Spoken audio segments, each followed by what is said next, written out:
Oh, here we go. I'm back. What do I need to do? Here he is. Galen's asking him if you'll Oh, let him in. Galen. I was saying that you don't like him. Canadians like how they can be Yeah, so and rude and you know what? aggressive. He's too vintage for me. There we are. Thank you.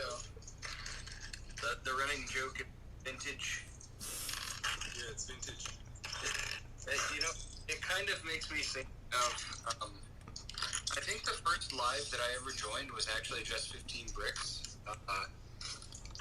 several months ago.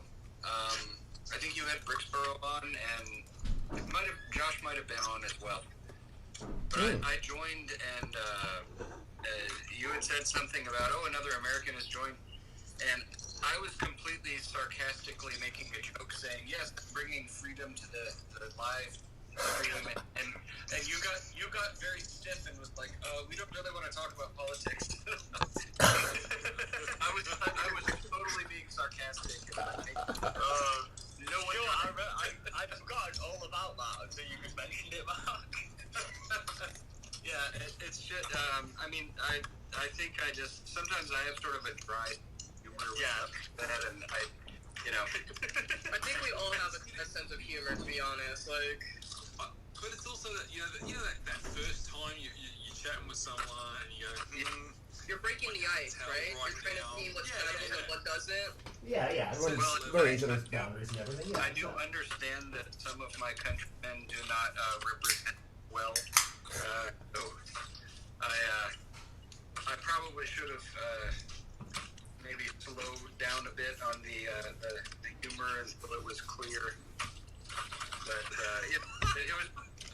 it's just funny to think about. Yeah. Read the room. To most Australians because I don't drink. So. Yeah, I was kind of surprised when Pod let me join. I was just like, all right, let's see how this goes, and then boom, I've been like on live with pretty much everybody here for the most part. Like, capacity. I think my first live was with you, just 15. Yeah, for sure. Yeah, we did the build. Yeah. I think that was my first build, slab. Right? Yeah. That awesome gray slab. Yep. And then been a lot of great lives since. Yeah. But yeah, that was my first. This is mine and Punk Rock's first ever live together. Same. Ooh, hey, Is it really? Yeah. Oh, wow. Yeah, it's like we've interacted loads in the comments and we've commented on each other's videos, but this is our first actual time on a live stream together. Really? Yeah, good boy. Wow. Yeah, usually I always end up on the lives, I guess, with like, wow. Huh. Yeah. This is Hugo, everyone. Does everyone know Hugo? Oh, that handsome gentleman. Such a boy. Is it doggy time? Okay, well, my doggy's asleep, but you can hear. We're doing doggy cam. My dog is down there on her bed. Such a boy. Yeah. That's where she likes to lie right there on her bed while I'm building. Oh. Now she's going to get up because I talked to her, so she's going to get up. Now she's got to check things out, yeah. So, when I am sorting and I've got things in a big pile on the ground, Hugo likes to get in the middle of it. That was about right. We think it might be a case of, hey, Dad, you're giving that attention, and I want your attention, so I'm going to sit right in the middle there. Oh yeah, absolutely, definitely. So that's our thoughts on that. But and that is why we love Hugo.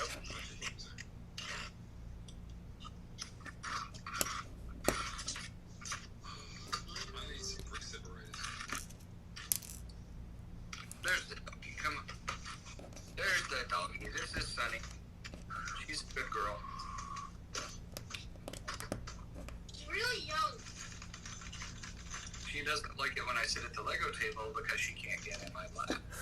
It's not. She old? No, she's little, 2.5 maybe.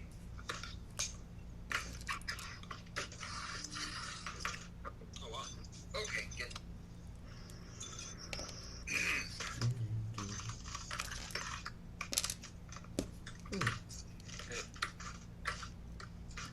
I don't even know if this is a debate.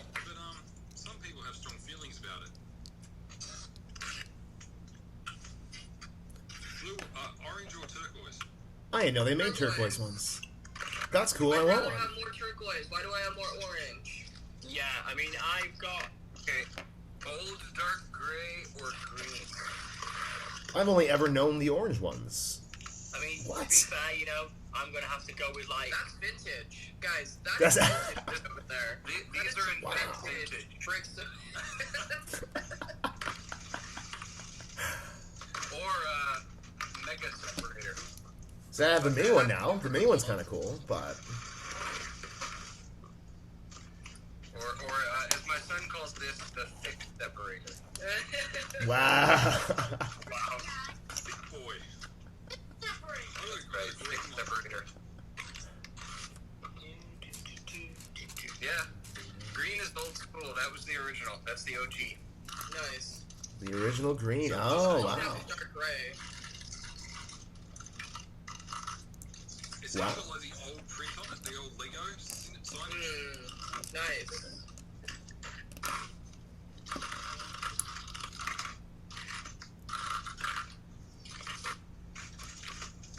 Right, where was I? You're huge, what is this music song, boys? We built it. We built this city on Lego. Build this house, Right. sausage rolls. Built this city on Lego.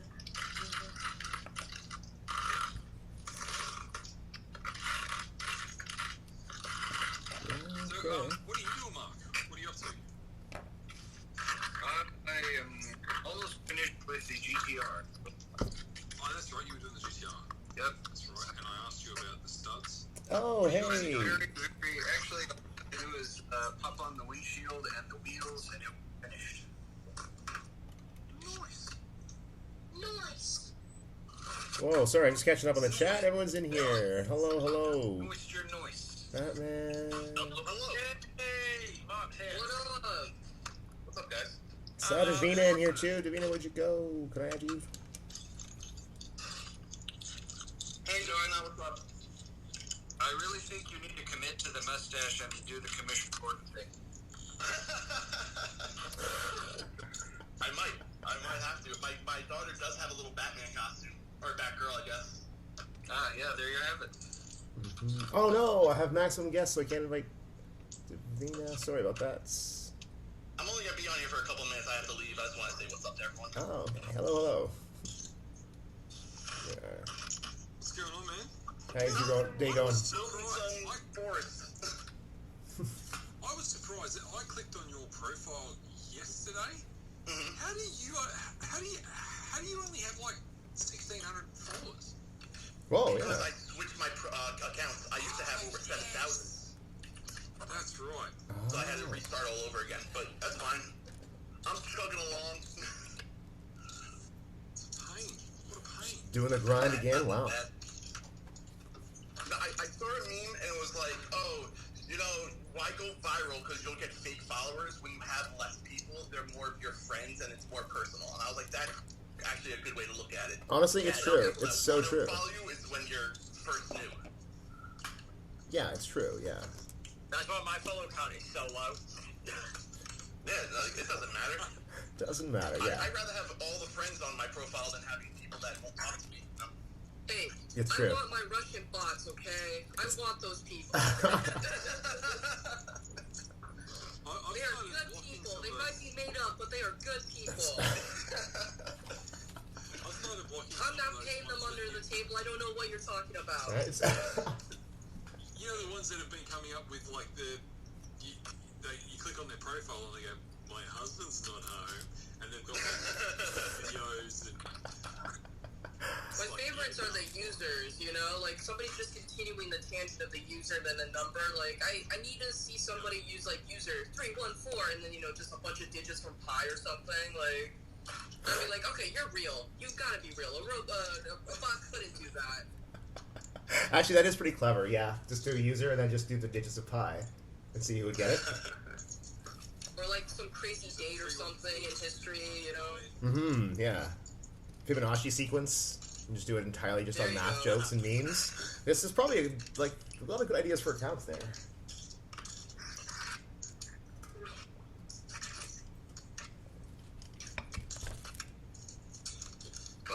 pretty much it. There it is, the GTR.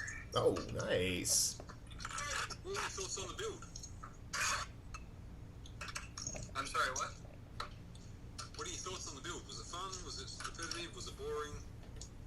I liked it. There's a lot of offset plates, jumper pieces, and things to make all the very subtle offsets, which is interesting. You know, I think it's interesting how they did that stuff. Yeah. Especially the taillights, I thought that was very creative, using the minifigure neck bracket piece to make the smaller taillights on the back. I thought that was really... That still blows me away. That's a good idea. Yeah, the way they did that was very simple. Yeah, my wife actually just went to Target for me to look for it, and my Target still sold out from Christmas. Wow. Yeah, I'm looking at the notes yet. I think that the reason for having the studs on the hood is for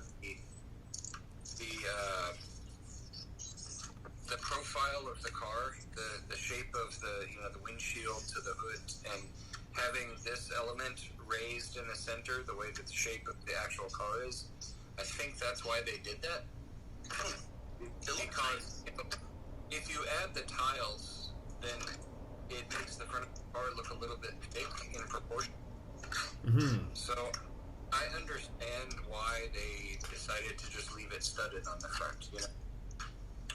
Like, it looks cool. It looks very cool. I see all in the chat. Brooklyn City says, yeah, you're so lucky to be able to find one. Yeah, I guess I didn't realize these things were sold out everywhere. Wow. Oh, I did not find this in Wild. I did this from Lego, on the Lego website on January 1st, and it arrived yesterday. Wow, wow.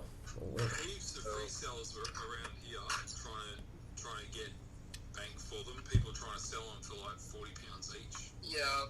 I mean, it's just probably wait the for most that. popular, it's probably the most popular speed champion in a while, right? I'd say so. The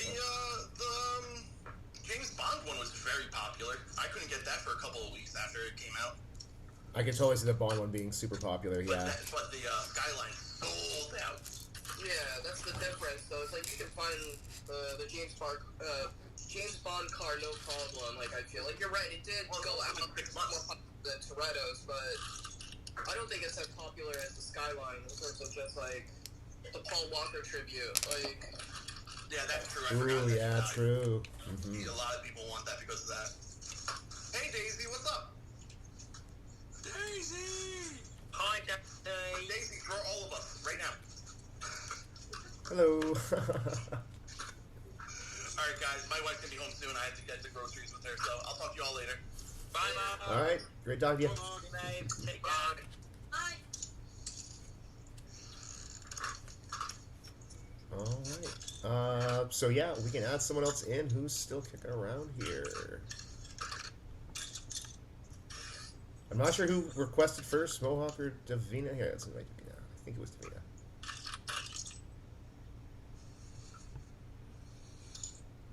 Daisy, you're the lovely people. I don't know what you're talking about. We're just a group of people, you know. Just a group of people, yeah. Oh, Daisy. I keep looking at myself and like I haven't got my hair cut since like October. I think it's time to get it done. I look like the teenage version of myself. It's strange. Weird. I'm gonna just like sneak out of this now, you know, as I like a kid, but I'm not. Hey, how's it going? Hello. Tina! I'm frozen. You are frozen. Frozen. Unfreeze. Let it go. Let it go. Yeah. Right, let's see who I was now. There we go. Not frozen. No, Josh is frozen. How is it? I wasn't even frozen to me. I was just doing it for dramatic effect. It's Oh, what a marathon run yesterday. marathon run. Television is not. Me and Sim were doing head to head on the field last night. So I have actually completed mine from start to finish, so that's all we did, and it was good entertainment value. So we had people dropping in and popping in and out chats as well. So Oh, that's what you guys were doing. so Okay. yeah, it took me 6 hours, start to finish. Hey! Wow. Oh, shit. Wow, besides One that. thing I haven't done, Stickers. there's a reason why I've done this, because it's the rare fair. Early ones? Yeah, I'm loath to put these on. Yeah. That's Because I put these I don't on, blame you. I won't ever get another set of these. So what I'm thinking of doing is getting the other set of stickers, the second version, and put that one onto here. wow. So, but yeah, Simple and me were like, Simple had to stop because he was getting very tired and everything else, and he wasn't far behind me. It was like neck and neck at one point. He had a few issues, he said, building it. He has to rebuild part of a game, and I think on the rear end or the front end of the car. So then I was like, I was way ahead. It's nice, it'll be competition. Who's going to finish first? Up Simple or me? But yeah, I did it in the end. It was hard task. It was hard going, concentrating and not looking at the chat as much, and just zoned in and listening to music while I was building it. But I actually love it. Nice. It's Nice. nice colours to it. It's so much more different from the Williams that I've got. So I can tell the two difference. It's like, oh my god, from that to that. It's like, yes, there's a lot of improvement and changes, so I'm happy. Nice. Wow. Oh, brilliant.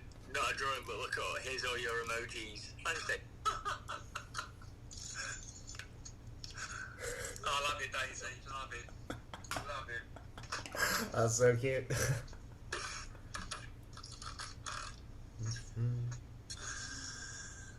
So what are you all building then? Just sorting. Just sorting. I'm building this knockoff mini that bonsai tree. Skyline. I keep seeing that skyline everywhere around now. I haven't got one yet. Mine just arrived yesterday. I ordered it January 1st from Lego, and it just was delivered yesterday. So Blimey. Oh my god. That's a long time for it to get delivered. Well, at least you got it. That's the main thing now.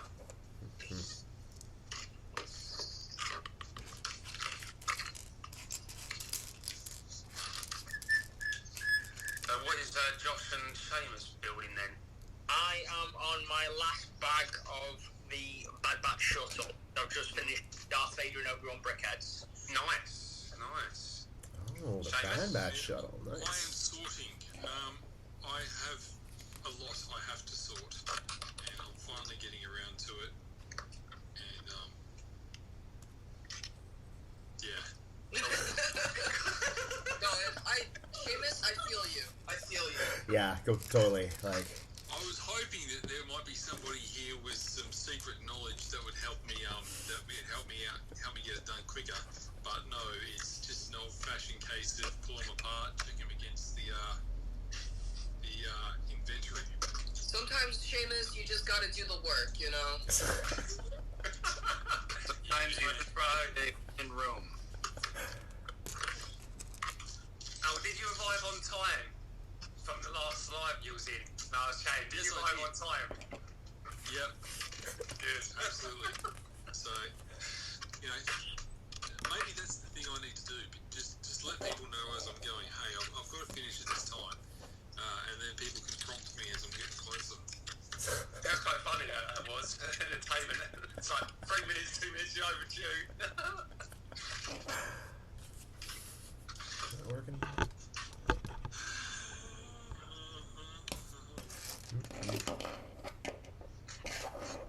There we go. Okay.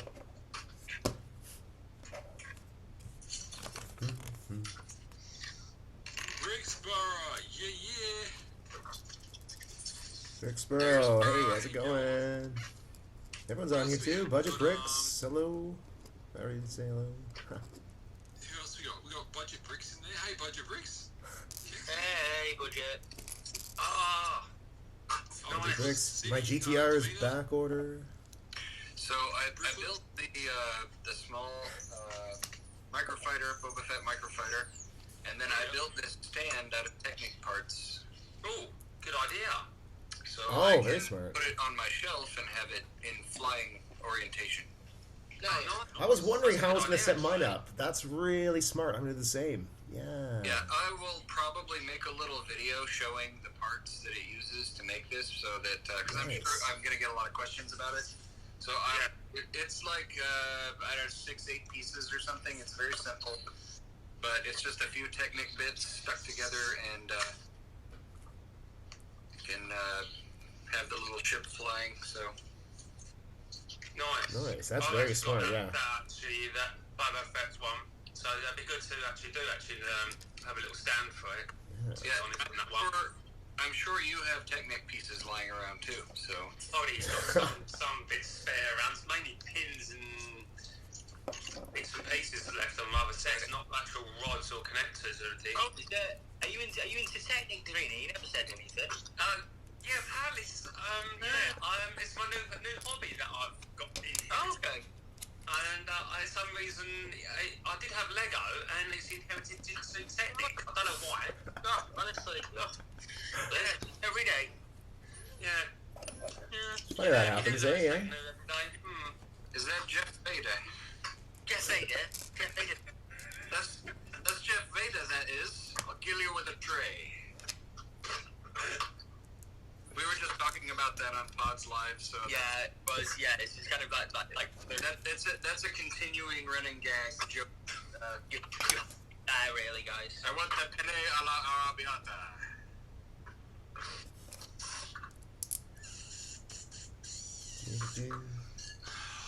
What a pain in the butt. And I've got my brown space figures, maybe. Oh, that's good. I have 4 of them, but one of them lives over here with my space. Family. That's my rainbow of space there with the figure. Oh, nice. Do you have That's the grey so one? awesome. I do have the gray one. It's right in there. Yep. Purple one? Yeah. Here, I'll pick them up so I can. I put them all on some plates with some hinges. So that I can have Oh, look at that. That's so great. That is nice. Yeah, that's so. I love that. Get the baby space. Baby space do baby. Oh no, let's not do that. Oh no. I want to get like a bunch of these like the new CMF like Robo Warriors and like have them flank and protect like the new Spaceman and Baby Benny with dear life, you know, because you know he needs a defense force. So what perfect little Excellent. army building than to get one of these Right? Yes, yes. or a bunch of these. And then here's the other baby space. I built a tiny Galaxy Explorer for my baby space to go on. Nice. Class. Here. Hey, I've got some space. This totally was. Space. No. More. Space. There's always more. It never ends. Space. About that space. About that space. No, Castle. About that space. About that space. No. No, Castle. Castle. Yeah, it was funny. I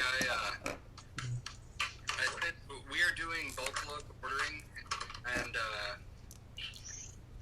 I took a photo of some of the elements that we were ordering, and myself and I don't know if any of you follow Fazoom 7. That's my buddy Chris. We've been friends for a million years. So Mark and Steven Erickson, who are on Lego Masters, they're big castle guys, and myself and Chris are space guys. And so our parts selections that, I don't know if you can really see it, but our parts selections are basically space and castle figure parts going down the list. So I sent that to Mark and Steven with a laughing emoji because What he means is that, like, yeah. That's true. Mark and Steven hate Nexo Knights. A lot of the Castle fans really Nexo Knights. Why is that? I think because Nexo Knights was sort of futuristic. You know, it's not traditional castle. It's like castle and future space castle theme fused. Like they have technology, computers and stuff. And Different theme. Different theme altogether. it is entirely. It's kind of its own thing. But there are plenty of the castle builders who do not There's like still it. magic and stuff.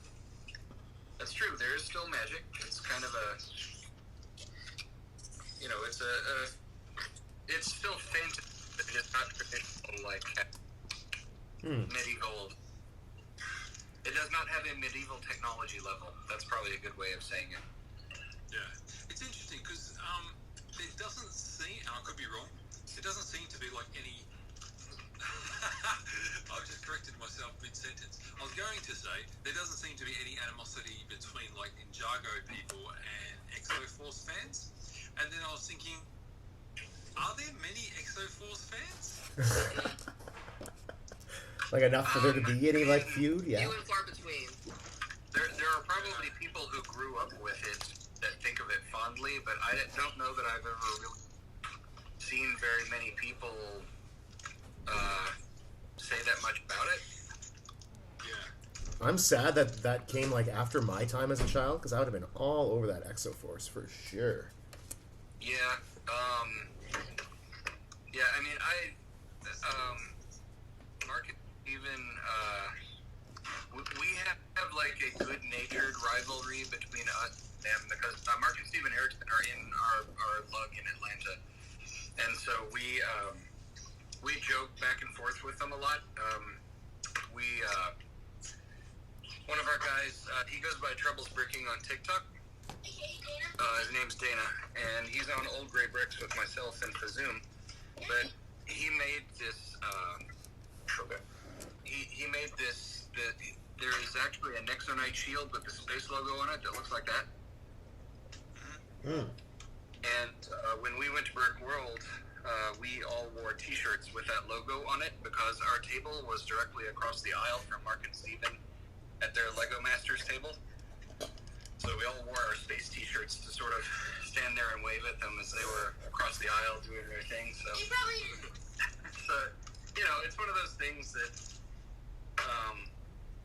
you know, they don't really, they're not fond of Nexo Knights, but we kind of poke them about it and have a good-natured rivalry about it. But they're both really nice guys, so there's no actual, Or are they? well, Secretly, they're plotting their revenge. Who can say for sure?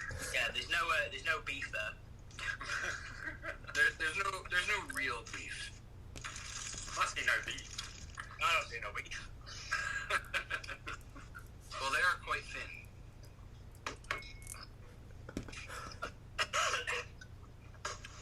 Alright. This goes... Nice, I'm done.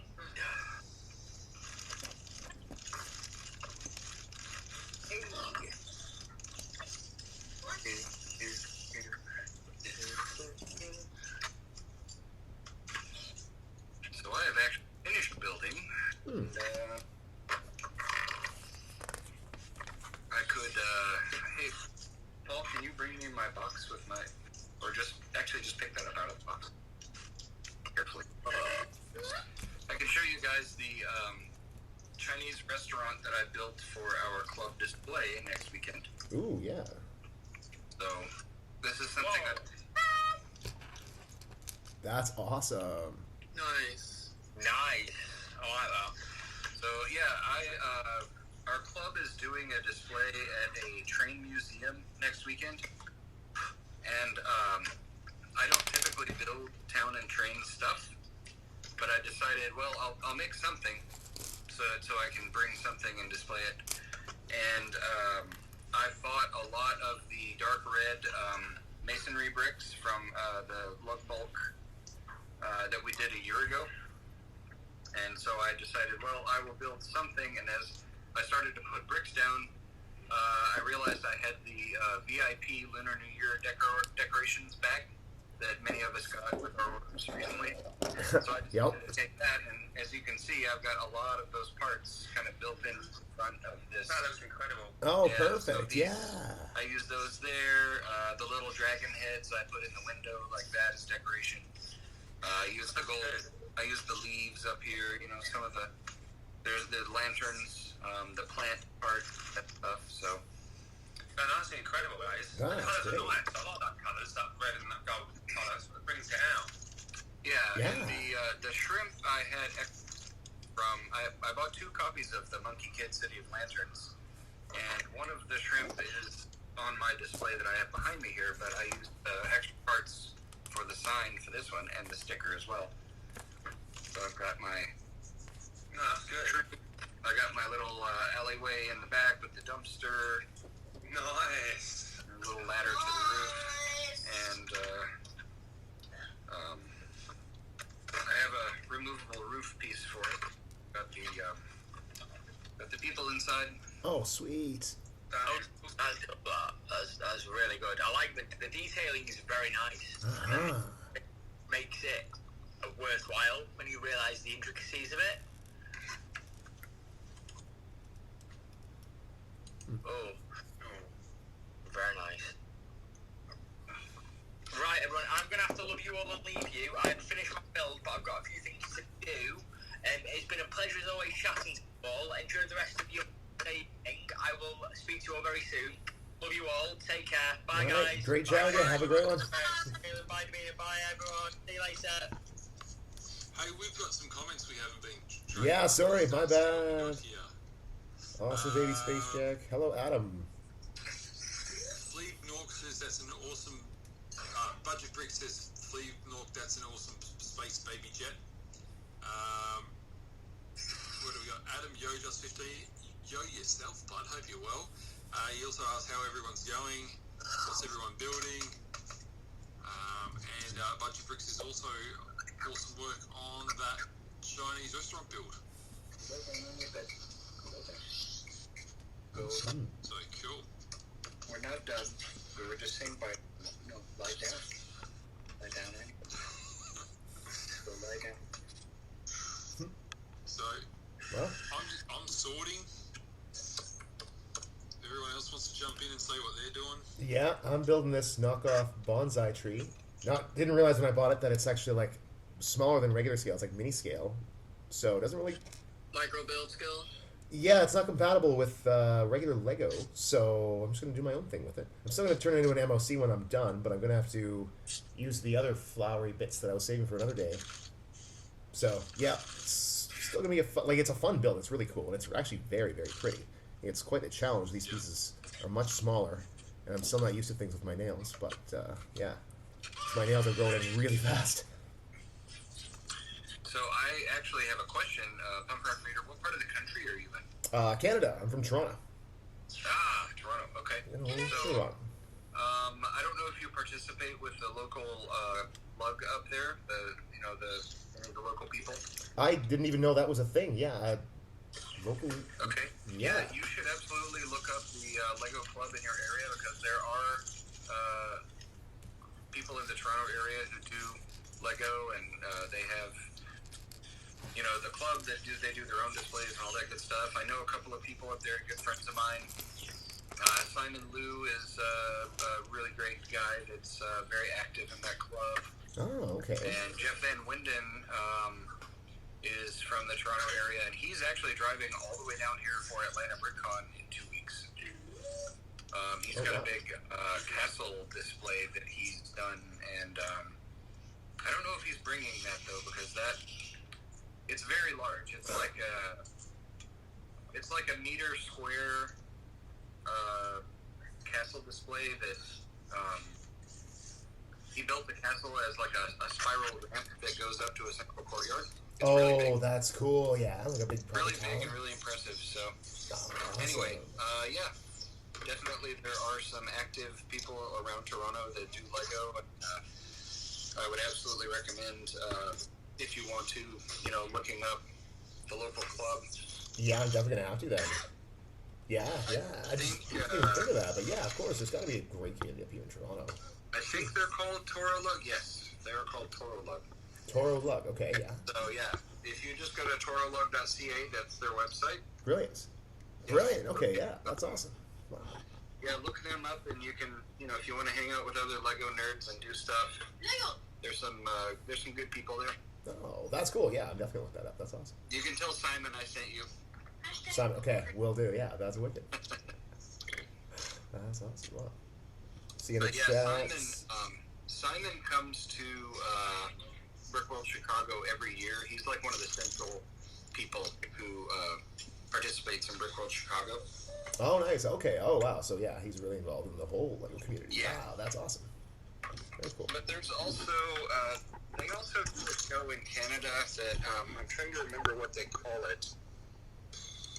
They talked about it at BrickCon. Yeah, I can't remember off the top of my head. It's going on in a couple months, right?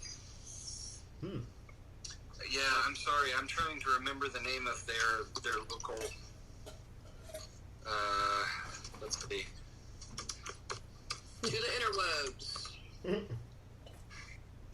Interwebs, yeah. Sorry, I'm missing out on the chat again here. Hello, Shish. I'm sorry, I do not know how to pronounce that username, but yes, your comment did show up. You got an absolutely lovely Tide bomber today. Excellent. Yeah, I built mine last week. It was so great. I love that Tide bomber. It's such a beautiful build. It's such a nice ship. Where did it go? There. That's funny. I have that exact same chair. Oh, I just picked this up. Yeah. I love this chair. Not this one, but upstairs in my office, I have a secret lab chair exactly like yours. Oh, yeah. I just got this, even though it's like, I guess this is the 2020 version, but yeah. The 2022 one was like thousands and thousands of dollars, so I was like, no, I'll just get the discount one.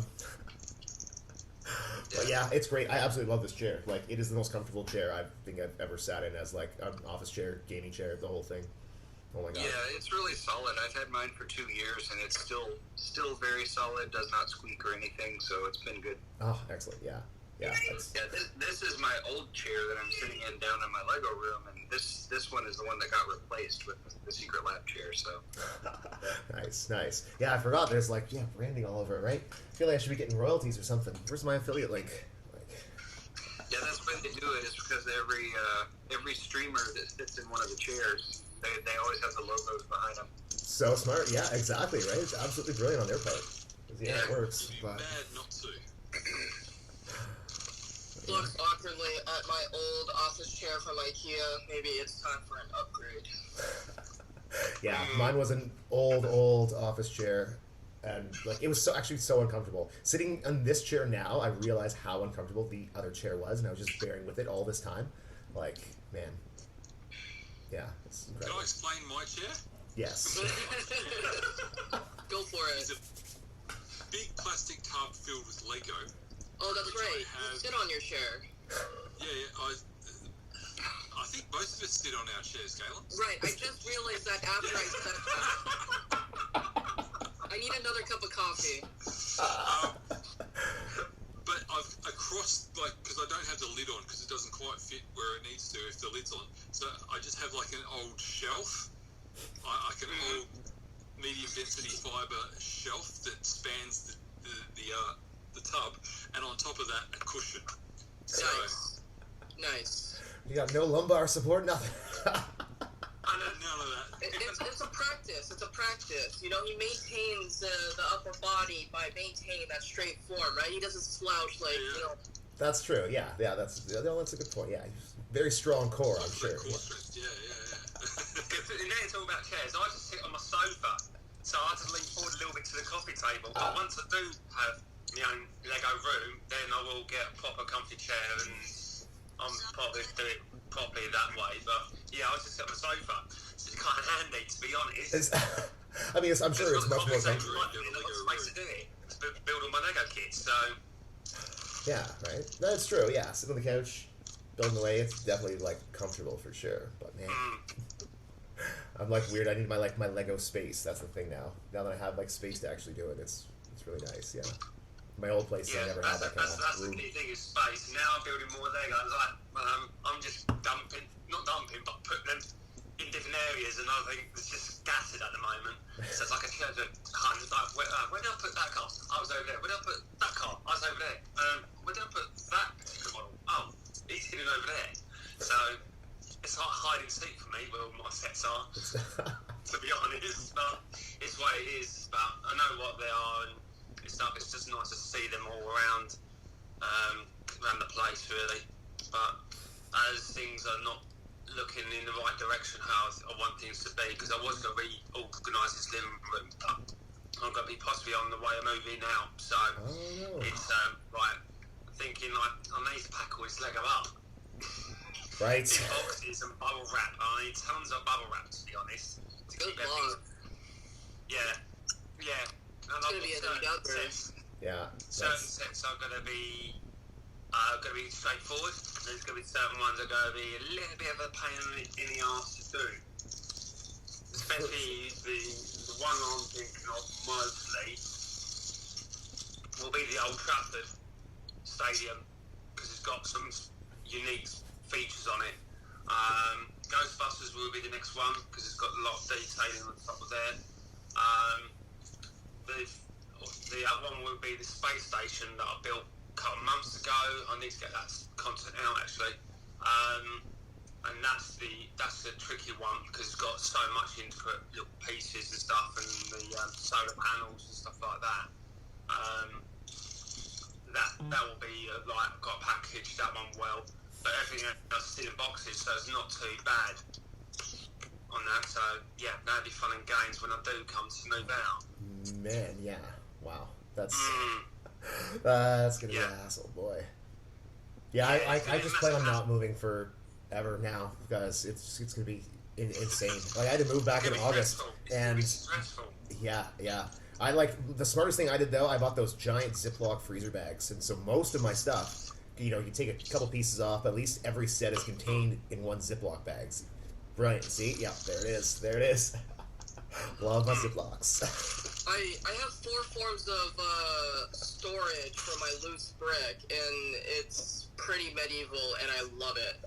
No consistency, really great. It's just like, it's sort of by color, sort of by shape, maybe. Sometimes it's by mood for me. I have like a container, I have the plastic bags, I have big loot boxes, and then I also have this, just full of brick. So it's just everywhere. Yeah. Everywhere. See, I have so many of my old school, like the Blacktron, the Ice Pirates, the Ice Moon one, that one, right? So I have so much of that, and they're all just I tried to sort them, but they're not really that well sorted. And there's some really good underwater ones too. I love those ones because they have little mechanical arm bits. But yeah, they're just in a box altogether, somewhat sorted, and in but mostly true meta fashion, because I'm on Facebook Marketplaces, we're talking about sorting trays have shown up. Oh, we lost. Oh no! Seamus. Also Seamus. Did he just bounce out? Maybe an internet issue. Oh, we can invite Budget Bricks in now. I forgot we're Look, you're saying knock, right? Knock, just Mr. 15. Let's see. Say knock. He's probably There he is. picked the wrong button. Back in business. All right, there we Now go. we're trying to move around, so we've all moved. What did you say? What did you say? That's right. I don't even know, man. Well, you're back on, so you're fine. That's right. Oh, there he is. Welcome back, sir. The app just closed. Oh, Like, it wasn't even like I was booted off the live or anything. The app just closed altogether. Well, oh. so that's the problem with It's those happening with a Android lot of apps. They always fail. games. Brixbro encountered the same thing not too long ago. Yeah. I thought he kicked me out because I was saying vintage so much, but I guess that was true. That was that. Actually, I think you've got to be careful what you say vintage, because people might be of vintage age. I'm going to say vintage all I want. If you boot me for that, that's on you. I sit by where let me stand. No, I'm kidding. I sit by what I say. Literally, I'm sitting by it. Oh, it's got Oh no! Oh wow. Oh no! Couldn't stand all that vintage talk. That was it. Kaiju, what have you stolen? Oh man. Seamus, come back. I didn't mean it. I'm just making a statement. It's an opinion, but it's a statement.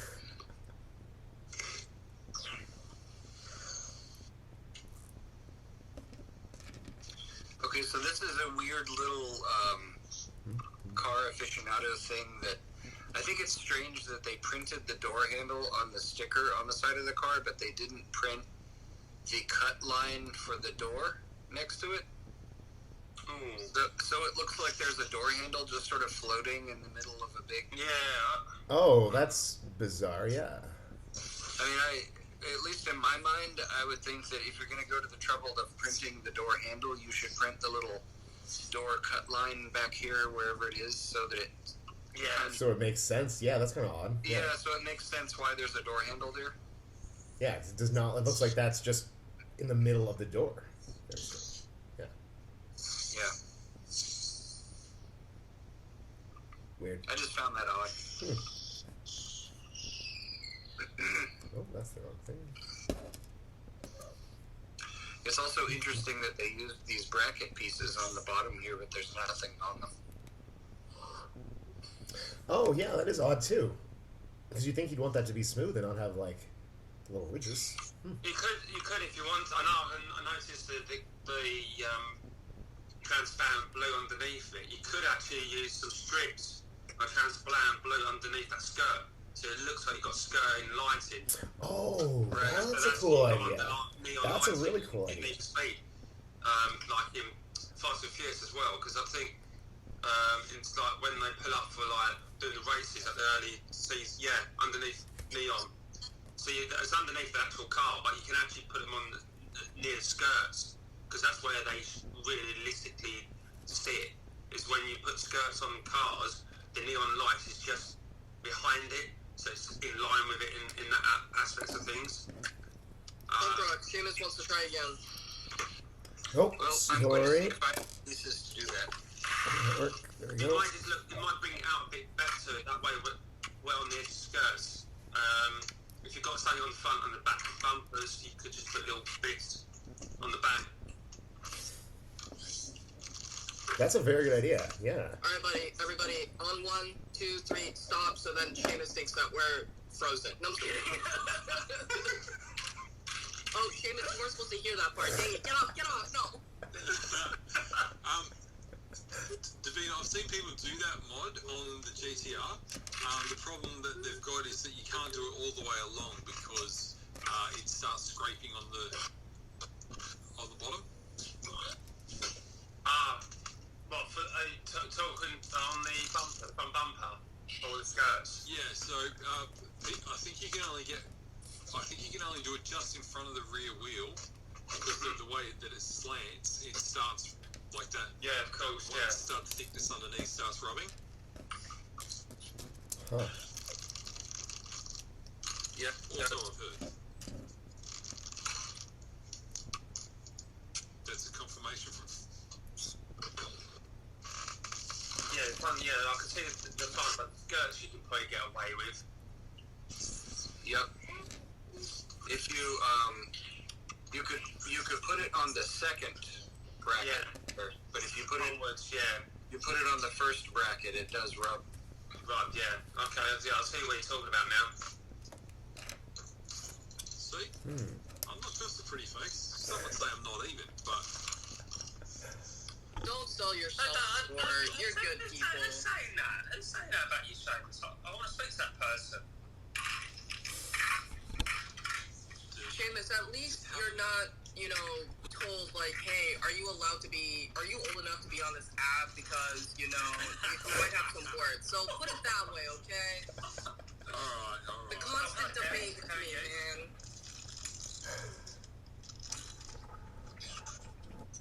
Two of them. Hello there. General Hello Kenobi. there, General Kenobi. It does look nice. as you were saying about the studs on the front of the bonnet, and I have seen everyone making it smooth bonnet and actually but raising the centre part up a bit to compensate the tiles being smooth on top on the bonnet. And I've seen it on the Lego Speed Champion Speedway TikTokers, and they've done alternative kind of versions, and they've actually done a smooth bit, and I think someone else did. They actually made some stickers up and actually put the stickers on the actual right side of the bonnet to bring it more true lightness of the actual car. Yeah. In 2 by 2 years. Ridiculous. When I keep seeing that, I'm actually liking it even more because it just looks right for me.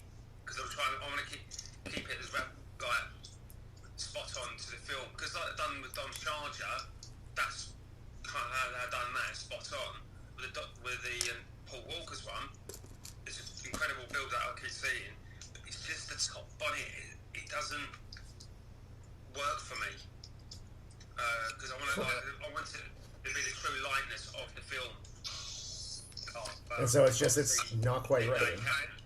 Yeah, I understand I understand why people want to have that be smooth because the rest of the car is.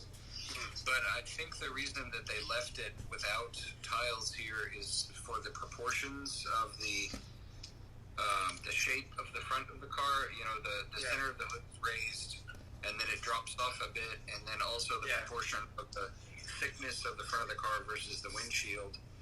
If you put the tiles on there, it makes it look thicker in the front. So I understand why the designers chose to do it this way. But I mean, there's no right or wrong in the build itself, and when that's why the people have actually bought loads of them, and like that's no one else can't even buy them. It's a bit ridiculous in one aspect. But once I come back in stock, or I'm gonna get 2 anyway myself, and then I can do build one and keep the one sealed because it'd be nice. But yeah, and also the other thing was where it's been sold out quite quickly is the minifig, because it's Paul Walker. Oh yeah, of course that would sell it. That's the thing. Yeah. That's that'll be another reason for the car being sold out. Dom's Charger didn't sell out because it's still going. Yeah. A lot of people don't really care about Vin Diesel, but people care about Paul Walker. Yeah, that makes sense. Yeah. Hot take.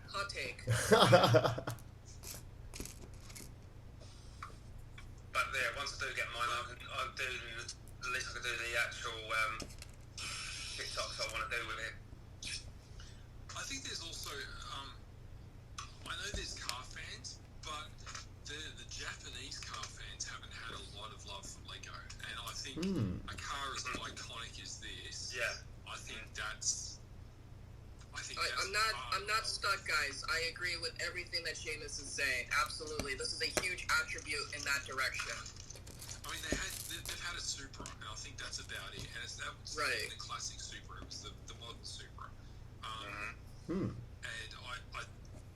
I think that is a massive part of why, more than it being part of the Fast and Furious. I think that's a massive part of why it's So, Han has a car that I know is super popular. Watch if Lego makes one of those. It's gonna go the same direction as the GTR, I guarantee it, because everybody's all like, it's Han's car. It's one of the most iconic cars in the franchise. The RX-7, the black, the orange and black. Yes. And that color scheme is sick, so... I did see, when I think it's in the UK, it's in the UK, someone's got the replica that actually built it, and actually Han himself actually turned up. San Khan, his name is. He turned up and actually signed the dashboard. Actually signed it because it's to the T, to the point of everything is exactly what it was in the film. Nice. And he actually signed it. He turned up, and I can't remember the person on the TikTok it was, but I was like, whoa. But yeah, the RX-7 is a good car. Wow, that's cool though, man. He turns up and signs it. Because also in the Fast and Furious as well, part of when they did like the car scenes, I think in the early stages of the films, they've actually got people to come up with their own modified cars and be in the part of the film, the line-up with it all and everything else, so it's their own cars. And that was kind of a nice touch. To bring just the general public into it as extras. See, you know him as, was it Han? Yeah. I only just started watching some of these movies last year, so I know him more as Fifth Brother. Not one of his biggest roles, I'll say that. Like, I do like the Inquisitors. I thought they were really cool in Obi-Wan, but after Andor came out, a lot of the other Star Wars shows left a lot to be desired in terms of like story and scope and design. I mean, I'm going to disagree with you. That's totally fine. I feel like I'm in a very small minority that thought Andor had 3 good episodes. And the rest you could have done without. Oh no, I'm sorry. I thought all of them were phenomenal. Okay, so as a disclaimer, Rogue One is my favorite movie when it comes to Star Wars. And by no means is there any bias, because there's a character named Galen Merrick. No bias whatsoever. Okay, Galen Erso. No bias. But no, I love Rogue One. So anything you give me about Rogue One, like any context to characters, I'm all for. So I gotta say, Rogue One is my favorite Star Wars movie since the original trilogy. Same, Okay? yeah. I rate it very highly. Can I give my explanation as to why? Oh, yeah. Go for it. So, this is me trying to be critical about it, not just, it's rubbish, but like, okay, so part of what makes a story good is, they've got to have something to overcome. And another element of it is that there needs to be stakes, that if something doesn't happen, or if they don't do something, something terrible is going to happen. In the first episode, we're introduced to him looking for his sister. He doesn't find her. Right. It doesn't matter. It's never mentioned again. It didn't really mean anything. He thinks it's her. There's no consequence to it. He then goes on and full spoiler talk here. He goes on and he accidentally kills a couple of guys. Alright? I won't say accidentally. He killed a couple of guys. And there was no consequence to that either. So he didn't have to escape from them. There was no consequence to it anyway. So he just went along doing his life. Then they went on and did the bank heist. If they didn't do it, cool. If they did it, they got funds for the rebellion, whatever. A couple of people didn't make it. That's fine. No one really cared about it. Like, they didn't give me a reason to care about the people who didn't make it. Yes, Caitlin? I'm so sorry. I have to rebut on a couple things. Go. I think so. Yes, you're right. There was nothing that came from him finding his sister, but that was just a plot drop, like to give you backstory on his character, because it led to us finding out who his adoptive mother truly was. Because in the beginning we thought that was his mom, but really it turns out it was a woman who found him on his planet later on in the series. So there is follow-up on some of these characters, but they're just plot devices. Like, yes, the whole goal for him as a character in the beginning to draw you in is he's on a quest to find somebody. He doesn't find that person because there's consequence. Immediately after going into that bar and he accidentally gets into that fight with those 2 corporate officers and then they die, then all of a sudden he has to drop the looking for his sister and he has to go on the run. He has to go back home to Ferrex. The result of that is the corporate officers who were part of that company, their superior ends up knowing about this and investigates. That's the consequence. So it becomes... He doesn't investigate. He is fired. No, but he leaves the investigation on Ferrex. Says the superior officer, he says, look, let's just focus the paperwork. It doesn't really matter. Sure. The guy below him, he gets fired. And But so, no, Serial Karn leads an expedition first on Ferrex. Like, he's just like, hey, no, we need to investigate this guy because he killed 2 people in this company. He needs to be like jailed. Like there needs to be consequences. He goes way too hard. Cyril Karn is way too hard at his job. He cares too damn much, and so that's why he gets fired. Because when they go to Ferrex, it's a bust. It goes all kinds of wrong because they didn't really go in with the right intent. Like Cyril Karn, he's terrible at his job. He doesn't even know how to lead his team on that expedition. He needs the second in command who actually commands the respect of those people to lead the way and help him. And because of that, Cyril Karn has a friend finally. He's not on his own, but he's also terrible at what he does. And when that whole thing gets botched, he gets fired. But guess what happens after that? The Imperials get wind of this. So now the bigger picture expands even further. Cassian Andor was never on the Imperials' radar. And now, after a series of events, plot devices, he is now on their radar. And it's led to a bunch of all these things happening. That is what got me hooked, essentially, from my perspective. Like, it was one of those things where a lot of these things were thrown, these little Easter eggs, these little nods, because they are backstory, they are plot points, they are plot devices. We're not supposed to invest in those things, but everything Cassian Andor has done has led to a certain point and led to these situations unfolding the way they do. The heist, that gets the attention of the rebels. That is why he's recruited. He knows things. He's capable of things. He has access, and he finds and salvages Imperial goods, like software, programs, devices that he should not have access to. And that's what gets him in the eyes of, God, what's his name? Luthen Rael. Yep. And so all of a sudden, Luthen Rael is like, oh my God, you're a big deal. You just don't know it yet. You just think about the short term, not the long term of what you can provide. Because Luthen is looking for people to use. He doesn't really think about, what it can do for him. It's all short term to help in the long term. Like, he knows he's going to die, but he can use his people to that extent. And he sees that in Cassian, and that's why he tags them into the heist. You're absolutely right. We do lose people in the heist, but it's because, yet again, they're plot devices. They're just there for that moment. There's going to be sacrifice. There's going to be death, because everything they do, the end game is for the bigger picture for the Rebel Alliance. Like, the credits they get is going to buy them probably 3 or 4 X-Wings, but that's 3 or 4 more X-Wings that they have in the grand scheme of things, in the bigger picture, the bigger fight. Because, yet again, 16 million... I agree with what you're saying, and I would say that if you think of it more as Cassian Andor is like a pebble being dropped, and it creates ripples through everything around him, the Empire, the Rebellion, all the way up to Mon Mothma. Like his presence kind of created these ripples that go through all these other characters around the edges, and it's all intertwined. It's definitely not as straightforward and simplistic as some of the other Star Wars stories. It's definitely more of a it deals a lot more in subtleties and gray areas. Yes.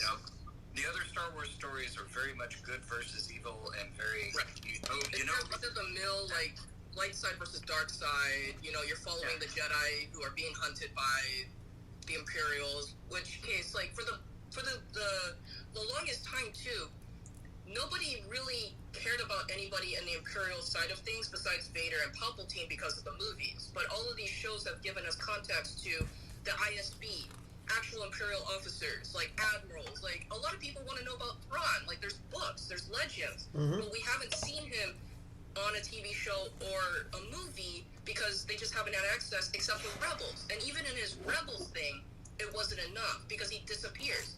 People want that additional content. We want to flush out those characters.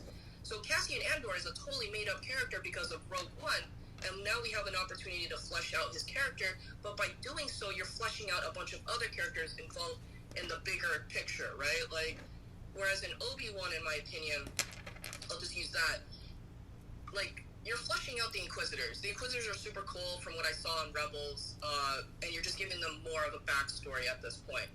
But the story is pretty linear. It's just them hunting Obi-Wan because they find out they find out Jedi are on Tatooine, essentially. That's the whole scope of it.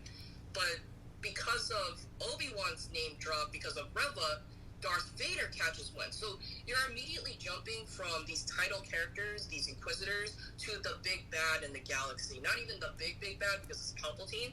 It's Darth Vader. So everybody gravitates because of the name drop, right? Like, so there's immediately like a connection. Oh, we get to see Darth Vader again on the small screen because we haven't seen him on the big screen in a very long time since Rogue One. So it's just one of those things where it's like they're connecting, and then they're incorporating the comics because there's source material there. Andor, there's a lot more leeway. There's so much to kind of dabble in, and you get to see so many little things that the Empire is doing that we've never seen before, and that's refreshing to me. I love that so much. A lot of that stuff is boring for a lot of people, and that's fine. I get that, but I want to know, what are they building? Like, of course it's the Death Star, but how did they do that? Like, we know they enslaved and incorporated and used multiple systems. That's how they got their resources. But the only context to that was probably at the end of Revenge of the Sith, when we find out that Chewbacca's planet of Kashyyyk through Solo was used as labor. So we know Chewbacca's people were used as labor and, outside context. But we didn't know about other species. We didn't even know if humans were being used as slave labor, So I hope I don't get booted because I said that, but I don't know.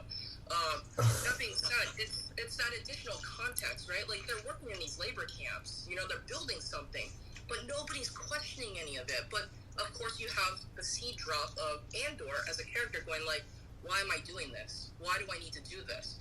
And so he starts to ask the questions, and he finds out other people are asking those questions, leading to that revolt and that prison break, So I thought it was 3 well-segmented 3-episode arcs with a little filler in between to connect it all, because it was his character moving along and getting to a certain point. It all led back to Ferrex too, which is really phenomenal because it added closure to his adoptive mother storyline, and the people on Ferrex who start their own rebellion, which is in essence the Rebel Alliance, right? Like, people are sick of the Empire shit. They're not having it anymore. They're sick of their resources being stolen from them, and they're just done. And they're fighting with nothing, but they're fighting. They're fighting back because they have that opportunity. They're taking that moment. They have a leader. She was their leader, essentially, a former leader on that planet, and they respected her. They respected her more than the Empire. So for them to go to that length and draw all those people in, I thought it was a great culmination of Andor's story by using these side stories and a bunch of the things that were dropped to create those plot devices to lead to this point. My opinion. Wow. I really loved Andor, if you haven't noticed. That wasn't. That was an amazing hot I take. enjoyed Wow. the jail arc. That was about it. You enjoyed the what? The prison break arc. That was probably the only bit that was interesting. Basically, since I've I like my Star Wars completely, in a sense of seeing all the 9 films and stuff, and I've seen Rogue One and everything else, but I haven't seen the other ones on Disney because I did have Disney Plus, and I got rid of Disney Plus completely because things I just wanted. I was like not watching it enough times, so I got rid of it. But after sort of hearing from you, Galen, and seeing things, but didn't the plans came alight in the Clone Wars? Because because it came literally from there, So, from Geonosis, because that's where the plans sort of starts to create there, the Death Star. So- and it's saying going into Rogue One. That's what I'm thinking from that. And then the other part is you talk about counters. What about if they explore Grand Moff Kid? Because he wasn't talked about much. That's another counter they could explore in that way, because he Krennic. had a big Let's get some responsibility. backstory on Krennic. Like, absolutely. We have a season 2 for Andor before the follow-up to Rogue One, so there definitely will be some backstory on that. So the story of the Death Star is pretty linear. Like, it started on Geonosis because Count Dooku, with the help of Sidious, was like Sidious was telling Count Dooku, I have a great plan for when I turn this into an empire, but we need to build this battle station. But it goes back to needing a labor force. What better labor force than the people on Geonosis? That's why the plans started there. They had the framework, they had the plans, the Geonosians were going to be that labor force. But because Count Dooku was playing both sides, he got the Republic to get the clone army ready. Yeah. And so the clone army removed Geonosis as a source of labor because the fight happened there, and there was a ton that died. I believe they incorporated some number of them later on, but that was definitely the start. But the thing is, you can't build a battle. Like, it's like the phrase, it takes a village to raise a kid, right? Like, so it's not just going to be one person. It's not just going to be the Geonosians. There's got to be where the source of materials are coming from, and how do you keep those people quiet? Well, you incorporate them. They become part of the labor force. Congratulations. You have a material I need to build this thing. You get to become part of it. So, Makes you know, sense, it's one of those things where it's like, I think there was just a whole, cavalcade of, like, peoples, species and whatnot, and they all became an add-on. But Andor gives us another link. The prison camps. The prison camps gives us another source of not just labor, but the use of materials to be used for the construction of the Death Star. It was really cool. Like, it's sad, but it was really cool. Like, to see. Yeah, that was a really interesting exploration of using the prisoners and all that stuff as ways to build your materials and build your components, save your parts on droids, right?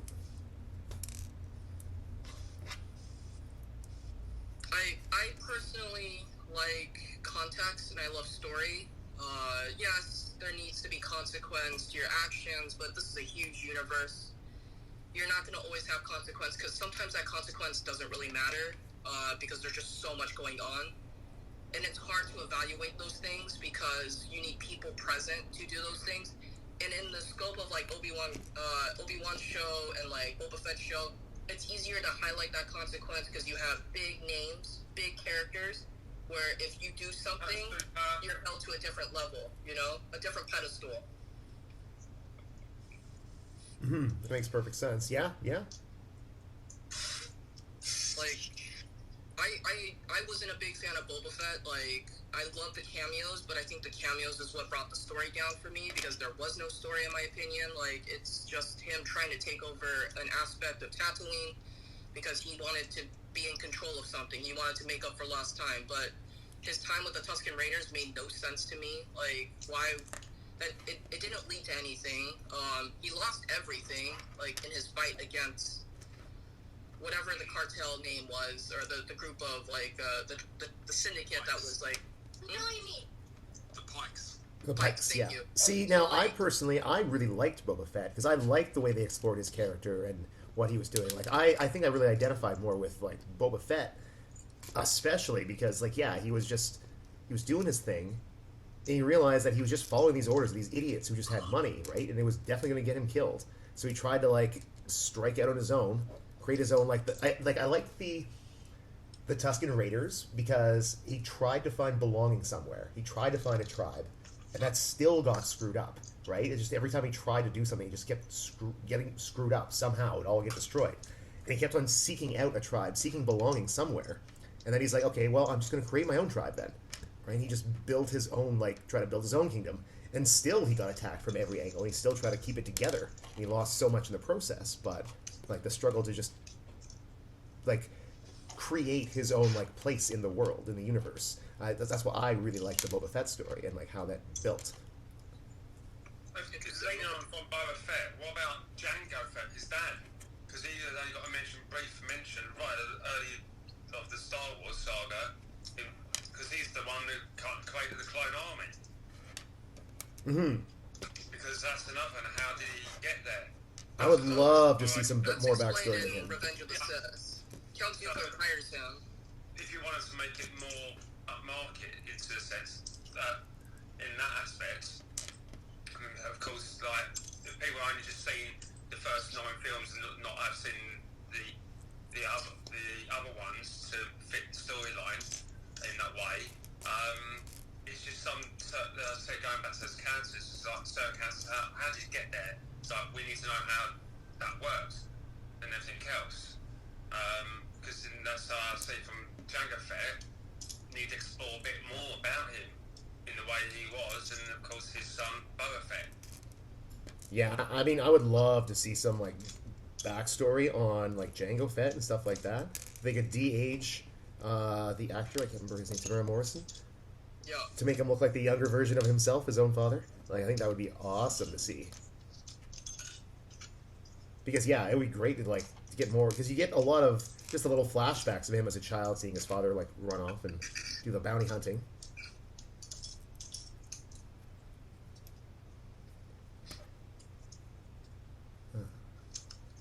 I'm really liking these little cherry blossoms. This tree, as tedious as it is, it's really pretty. Like, it is very pretty.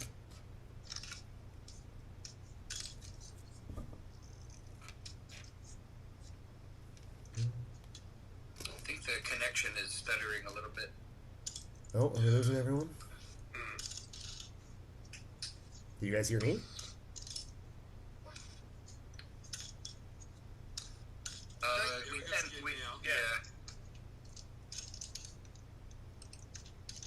Yeah. Okay. Here we go. I've been completely ignoring the chat as we've been talking about Star Wars all this time. Sorry, I get over passionate sometimes. No, I get it. It's definitely a good Star Wars rant. Absolutely. What do we got in here?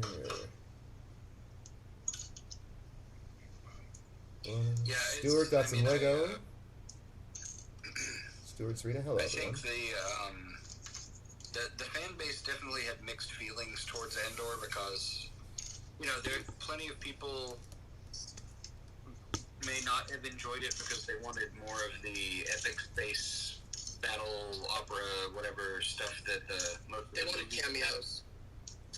Well, yeah, some people like the cameos and stuff, and some people want the more heroic level stuff. Sure. You know, and you know, I can understand that, but I guess I enjoyed it a lot because of it was much more people who have to live in that universe and deal with all of the consequences and the politics and the Empire coming in and you know messing up their planet and their world and you know squeezing them for taxes or whatever and Resources. Yeah. and all of that. And I just felt like it was an interesting look into the kind of fringes of the universe because you know that's something that the movies touch on it a little bit. Like that's where Luke begins is on the fringes of the universe, but he very quickly travels to the heart of the epic tale and all that, and that's great, and that's what we love about the original trilogy. But I personally enjoyed the look into unexplored areas of the Star Wars kind of universe, and I appreciated the fact that they did not do all of the cameos and stuff because I don't mind having some new characters and some new planets, you know? Right? I am very tired of going to Tatooine every time. Like, Yeah. I know it's cheap, and I know the sets are built out there in the So desert. sick But of Tatooine. yeah, like, let's a whole galaxy. Yeah, I've often... Tackling way too much. Thanks, buddy. Yes. We've joked a lot. It's become a running joke for me to kind of talk about how Tatooine seems to be the nexus point of the entire galaxy because every What's the other... Coruscant? Yeah, well, every other series goes through Tatooine. It's so true, It's- yeah. Like, if Andor went to Tatooine, my grade would go down. Like, there's no reason for it. So it made sense that they didn't go to Tatooine. He has no connection to the Skywalker family. Fantastic. Good series. Yeah, honestly, like, yeah. I wasn't expecting cameos. I wasn't expecting Tatooine. I wasn't expecting, you know, I was expecting grey area. That's what they said it was going to be about. That, Yeah. you know, even in Rogue One, he was the one who was for the rebellion, and we're all meant to be rooting for the rebellion, but he's the one who is going to snipe Galen Erso and kill Not me. somebody. Not me. Galen Erso, for the record. So I knew they were going to be exploring that. I think they deviated too much from that at times and filled it with stuff that was irrelevant.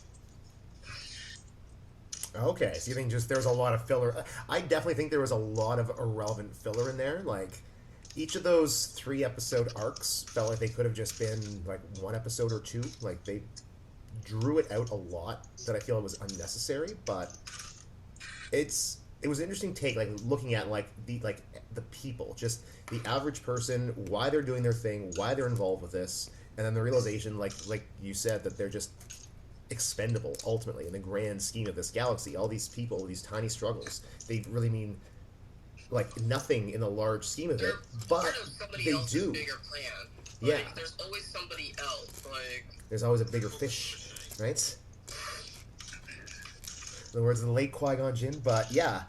But it is interesting, because like in the grand scheme of things, like yeah, their struggles don't matter, except that they do, because all these Right. people with their small little problems, doing their small little thing, are all it contributing leads to to this. these moments of like, no, screw you, I'm done, we're fighting because I'm sick of this shit. And when you start to add up all those small, meaningless things, they all actually become something much bigger, which is the rebellion. Exactly.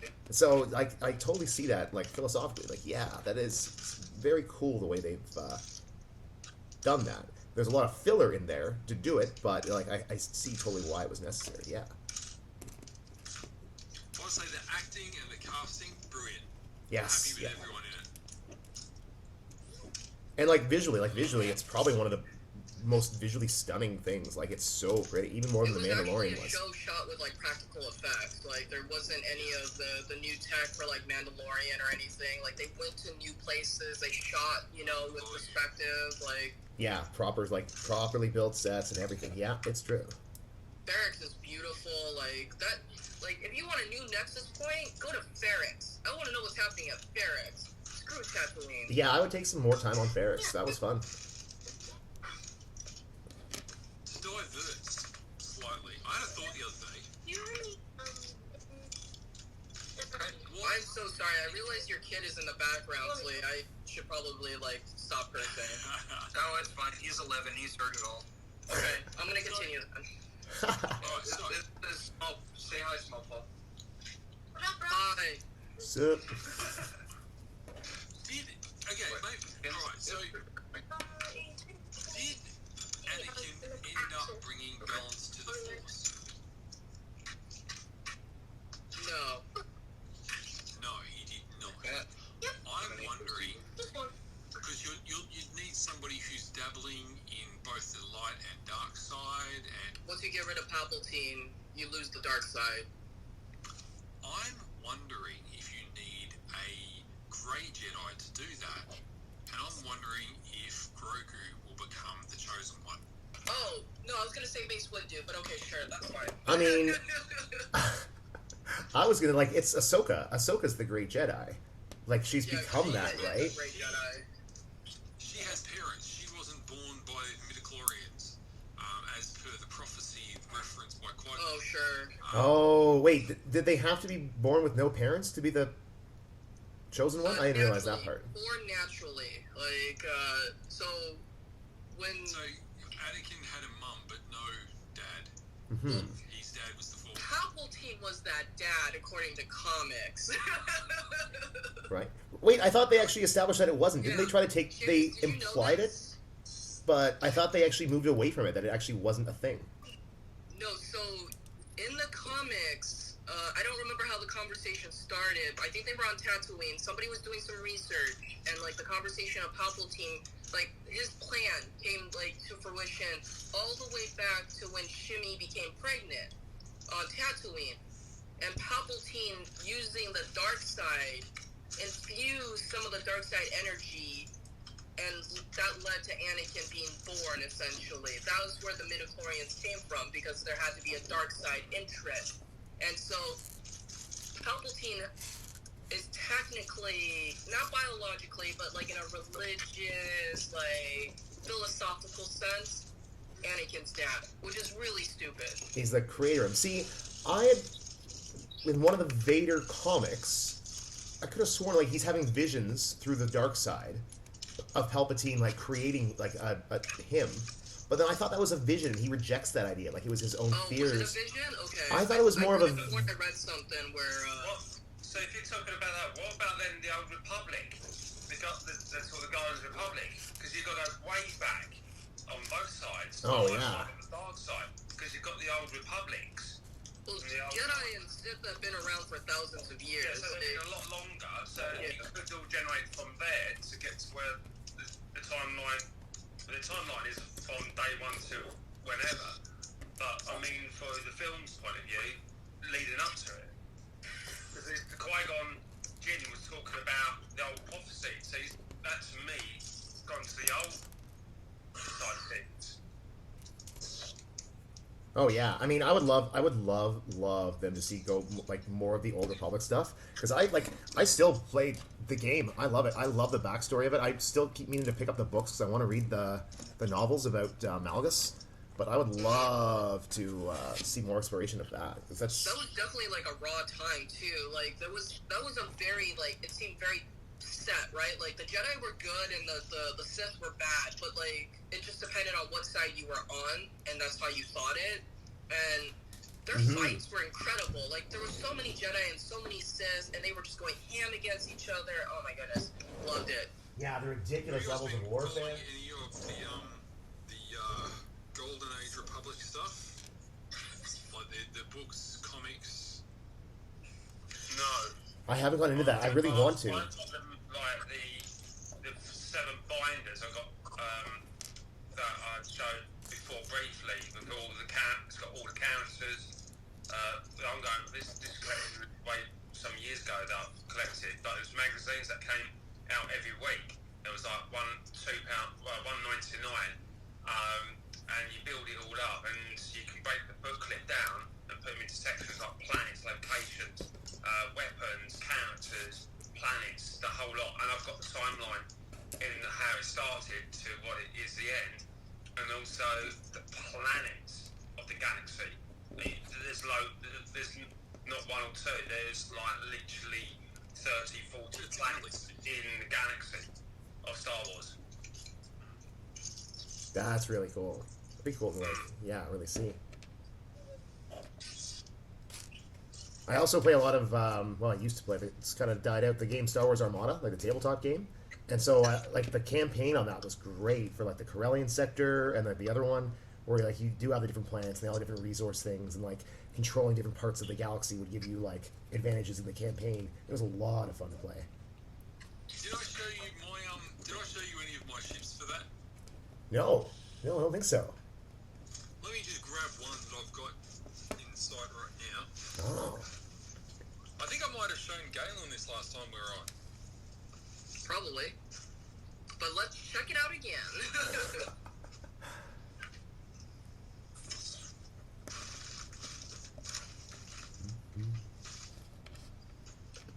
Oh, the big old SSD. Oh, yes.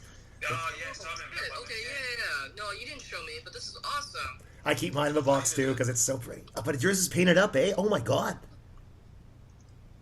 Yeah. It's from Armada, right? Oh, that's so nice. Wow. I'm really happy with how it came out. I think I need to redo the engines, but excuse me for not being on screen. Everybody's great. Just gotta... Oh, wow. Oh, my God.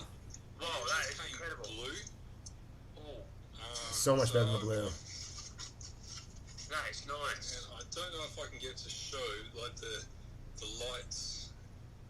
I've only painted the lights. There's guys who install LEDs and stuff, and it looks amazing. But Wow, that's awesome. Wow. That's awesome. Oh, I love Armada, like just the way it looks. I'll never buy it, but it looks so cool. they're so nice. The ships are so nice. Like, I haven't painted any of mine, but oh man. Yeah, they are very. I have a bunch of the X-Wing mini, the X-Wing game figures. Even though I haven't really played the game almost very much at all, I have got several of the ships on my shelf up here because of the quality of the paint on them, just right out of the box, is generally good. Oh So yeah. I've got a bunch of those sitting here on my shelf. Oh nice. Oh, yeah, I normally actually play it's Rebels, nice to but I just love the SSD. It's so pretty. Yeah. it's such a ridiculous thing to actually play, but it's one of those things where it's like, yep, everyone's gonna buy it. Yeah. Alright, I've got lunch and football and plans to make for a Euro trip in a couple months, so I'm gonna go ahead and bounce. So thanks again, Punk Rock Vader. Great chatting with you. Yeah. You guys take it easy. Have a good one. Yeah, Joe. Have a great one. Talk to you soon. Bye. Bye. Bye. See you, Bye. mate.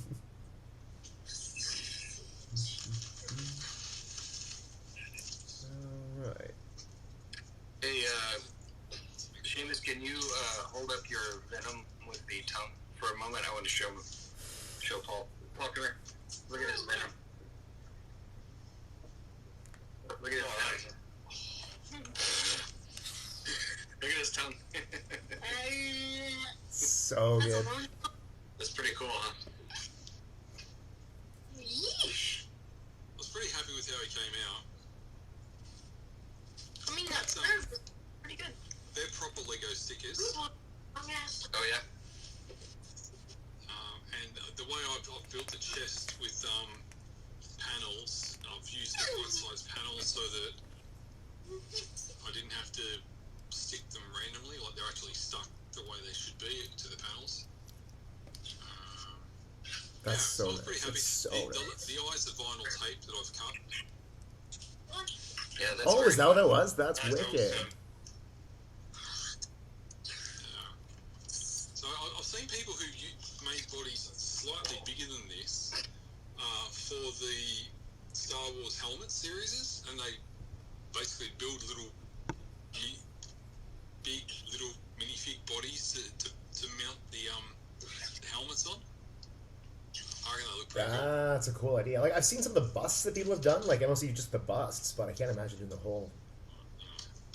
You get the idea. Yeah, that would be really cool. Yeah, almost like a giant size Funko Pop or something. Yeah. Or just do a full minifigure body for all of them. That's really cool. What a cool idea. Expensive, but a cool idea. So, there's things I would have done differently if I did it again, but I can't be bothered pulling him apart. So, yeah, I built him digitally first on Studio. Oh, nice. Yeah. Well, most of him I built digitally on Studio, and to be honest, most of the body, it's pretty much the same as the Hermione and Harry Potter sets. But yeah, the head was the tricky bit, and I had to I did some of that by Brickling Studio, but then I also just bought a bunch of bits that I thought could work and finessed it until they did. I mean, it looks incredible. Like, yeah, that's awesome. Yeah, I'm happy with it. I see in the chat, students read to say it looks good too, so everyone agrees. Everyone agrees it's awesome. Thanks, Surya. 3 and... So Well, I finished the sets that I had to build, so now I don't know what to do with my life.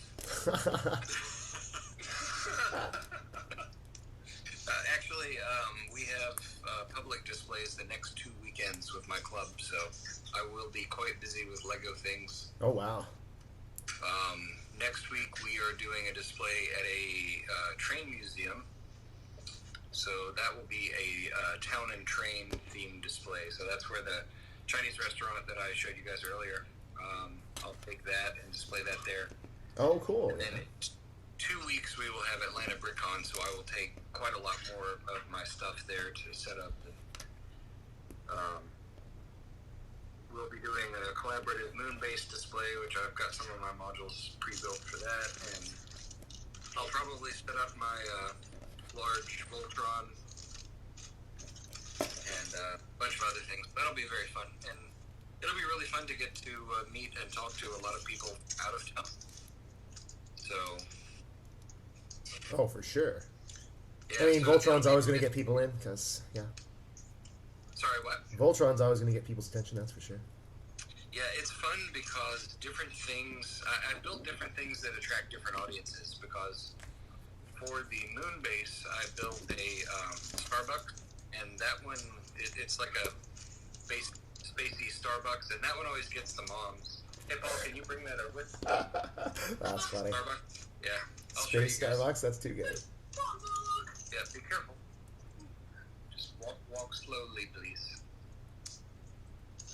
It's pretty strong, but still. Okay, so Whoa. here's the space Whoa. Starbucks.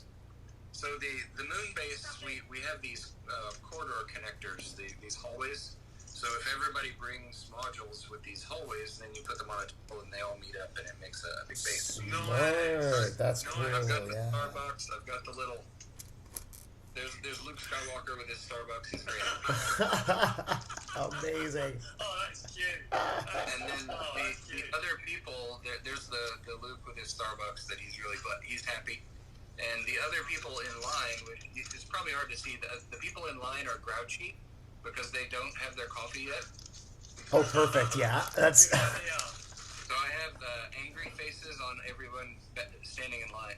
And, I've got little chairs and things, and the large windows, I try to put this on the so that people can see the stuff. And, the moms always tune into this. The moms are all, Starbucks, Of course. But then I always get the 40-something dads with Voltron. They'll walk by, Voltron, and they're telling their kid, and the kids are like, whatever, Dad. Like, I don't, and They just don't appreciate how amazing Voltron was. It's true. yeah. But yeah, that's very fun. We have a few sort of. Yeah, Seamus, you had a tragic story with yours. I can't believe that. Oh, Yeah. I'm sorry. I know that's a sore spot for you. We'll see what happens. Yeah. We'll get there. We'll see. That's the one. That's my wild set. That is the Voltron. That's mine. Yeah. I've now seen it, and because Mohawk's got it as well, and I was like, I love it. And Honestly, so it's what got me back into Lego. It's a very nice set, and I never actually got around to buying that one myself because of the timing of it. When it came out, that was, I think when it came out, Paul was kind of young, and I wasn't spending as much on Lego at that time. I just didn't get it because I built my own large Voltron, so I was just sort of, maybe not, and I missed my opportunity, so. Mm. Yeah.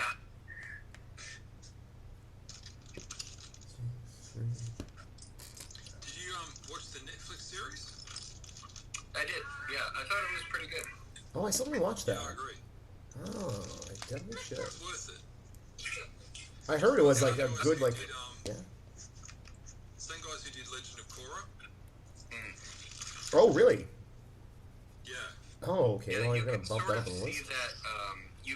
The animation is very similar, but also the sense of humor and jokes and things that are in. Isn't that also the same crew that did the Dragon Prince? Is that the same company that did those? No. There's a Netflix series, The Dragon Prince. I I think do is not the know same animation studio. But Korra was the follow-up to Avatar. Airbenders.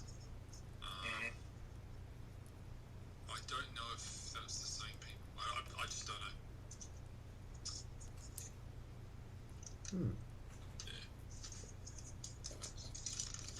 I mean, I love Korra. Korra's such a well-done If you series. get a chance to watch it, I'd recommend it. Okay, yeah. Gotta do that. Definitely gotta get on Voltron then. Yeah, it was like the Voltron series on Netflix.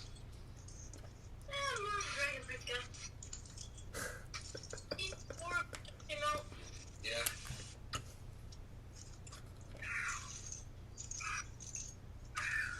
All right. Well, I think I am going to drop out as well because it's getting close to starting up some dinner time here. So. Fair enough. But it was good to hang out with all of you for a while. Yeah, it's been a pleasure chatting. Cool. And you, sir? But I hope you all have a good week, and I will see you later on. Yeah, and you as well. Have a great one. Hope it all goes well for the next weekend for you. Yeah, good luck with Thank you. transferring. Bye. Bye. Bye.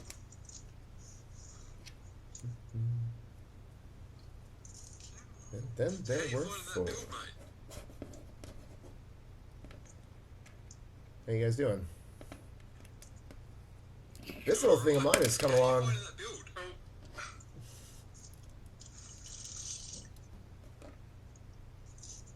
Is it fragile?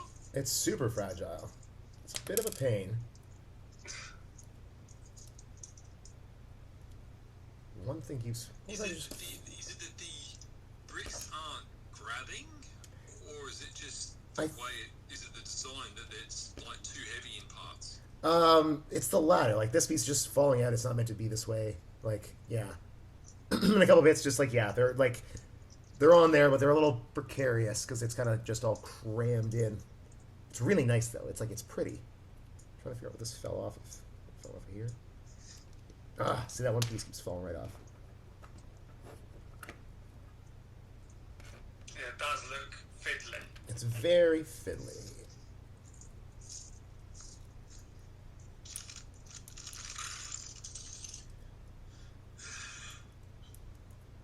So I will have shortly finished sorting 2 sets. One is the TIE Defender. Nice. Oh, it's a TIE Defender? That's one of the sets? That's amazing. It is. Can I show you an expensive piece of Lego? Yes. Oh, go on then. Spoil us. Oh, yeah, that's the one you said the other day, didn't you? Oh, Remember? yeah. Yeah. The rare ones. Only this colour in one set, which was this one. Oh, So if I go to the price guide on Bricklink, let's call it used. Average used price £5.82. Maximum price £9.98. oof. Wow. And they're selling, so it's 33 sales in the last 6 months. Wow, eh? Yeah. Oh, hello. Oh, Hello there. Amy. Hello, Ponder. Hello there, General Hello Kenobi. there. Boy, this one, if I could just get this one piece to stick on, it'd be fine. But it's determined to not cooperate today.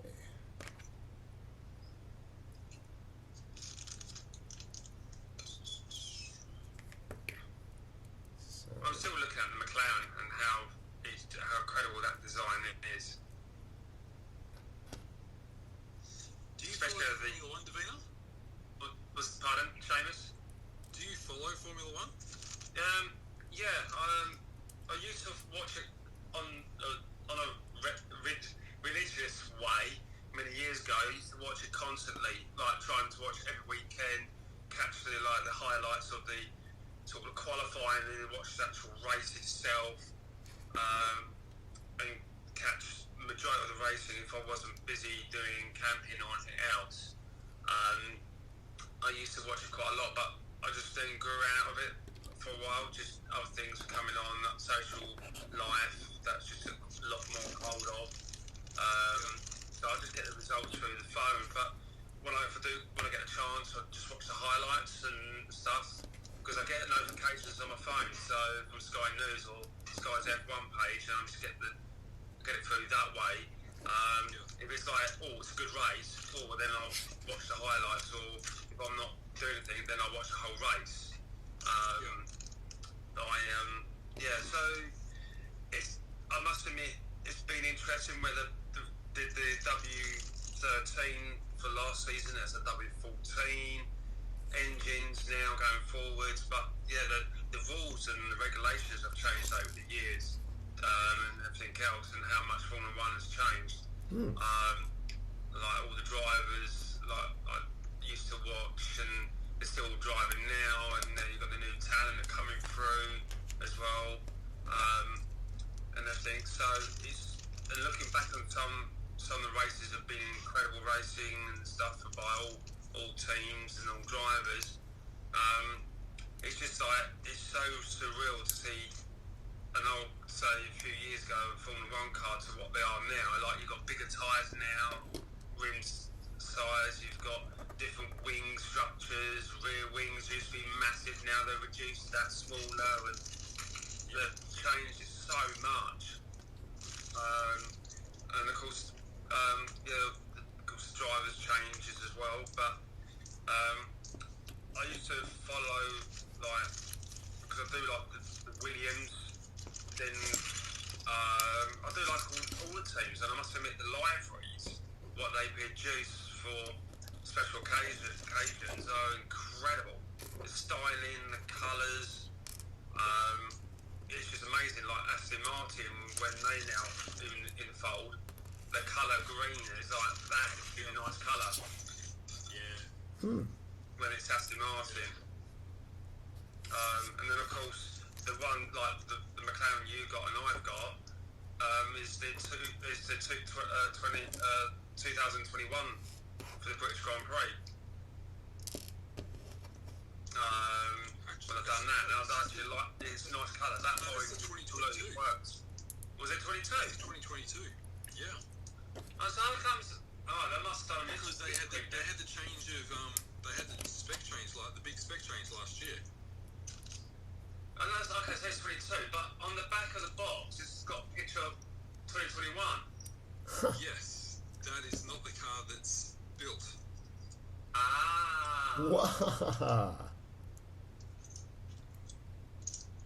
And the same going in Italian. Same picture. Ah. Right. Fair enough. So yeah, they had the previous year's car's photo because by the time that they launched it really early in the season, so they didn't even have the press photos done for it yet. So they pre-launched it. So this is speculation, right? Right, gotcha. So they worked with McLaren to get the colours, and that was what the Hello, Jody. looked like at the start of the season. Hello, Pims. Peters. Hey, Jody. Brooklyn City. Hello. I never knew that. Okay. Yeah. So the reason I asked if you followed because and because it's McLaren related, I saw at the beginning of the year there's always a survey for Formula One fans, and they sort of who do you follow, all that sort of gear, and this year like McLaren fans have disappeared. Whoa. Interesting. Which is why I brought it up because it's a McLaren car. Yeah. And so reading all the comments below these videos that have been trying to analyse the results of this survey game, so what's going on, and everyone's going, so that's the power of Daniel Ricciardo. They've kicked him out. Yeah. And they lose all their fans. Yeah, because he's gone back to Red Bull Yeah. as the third driver. Yes. Because that's a good question, good thought. Huh. Because if you got a driver coming up, because Bottas has moved from Mercedes into Alfa Romeo. Alpha, who look like they're going to be bought in the next year or two. The rumor at the moment is that part of the so Williams lost their technical director and their team principal, just in the new year, just out of nowhere. They said, "No, we're gone." And nothing's been announced about who's replacing them. And the rumor is at the moment that it's possible that Williams are going to be partnering with Porsche because Porsche wants to get back into Formula One. Porsche. Yeah, I heard rumours about Porsche coming back in, so they're probably using the Williams Looks engines or something into their car, or choose the car chassis and stuff, Williams that, and choose Porsche's engine or something. Yeah, Yeah. they won't be able to get their engine in this year, but if they can get into the development before the next rule change Yeah. in 2025, then they can be set up to do well in whatever that new era looks like. Yeah. Do you,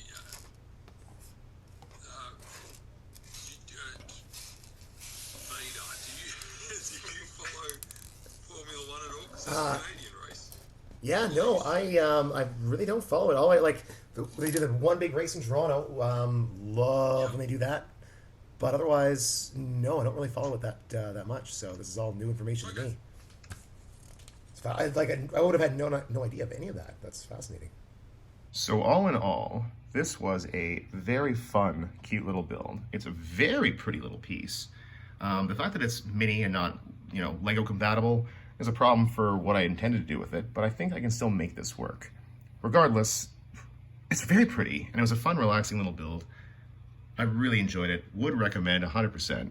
It's cute. There's some fiddly bits with getting some of the pieces in the middle to actually attach, but definitely very nice.